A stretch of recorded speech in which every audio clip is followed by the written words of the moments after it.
हम लाते हैं top news, आपके फेवरेट टॉक शोज और अनलिमिटेड एंटरटेनमेंट सिर्फ डेली वॉल यूट्यूब पर। अगर आपने अभी तक हमारा चैनल सब्सक्राइब नहीं किया तो अभी सब्सक्राइब करें और बेल आइकॉन को क्लिक करके हमारी लेटेस्ट वीडियोस के बारे में अपडेट जानें। सब्सक्राइब कीजिए और हम आपको लिए चलेंगे आपकी फेवरेट वीडियो की तरफ।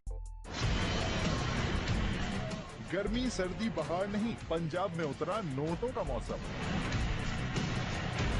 सियासतदानों ने ऐसे बारिश बरसाई, कारकुनान की तो मौजें ही हो गई। फैसलाबाद में नून लीगी एमपी शुएब इदरीस को मरियम नवाज के आने की इतनी खुशी हुई कि डॉलर बरसा दिए। मरियम साहिबा के चाहने वाले डॉलर में नहाए, लेकिन सियालकोट में वजीर खारजा ख्वाजा आसिफ के नसीब में सिर्फ 50 रुपए के नोट लिया है। एक शख्स 500 रुपए का नोट बरसाने आ गया तो इंतजामिया ने पीछे कर दिया। गर्मी सर्दी बहार नहीं, पंजाब में उतरा नोटों का मौसम। सियासतदानों ने ऐसे बारिश बरसाई, कारकुनान की तो मौजें ही हो गई। फैसलाबाद में नून लीगी एमपी शुएब इदरीस को मरियम नवाज के आने की इतनी खुशी हुई कि डॉलर बरसा दिए।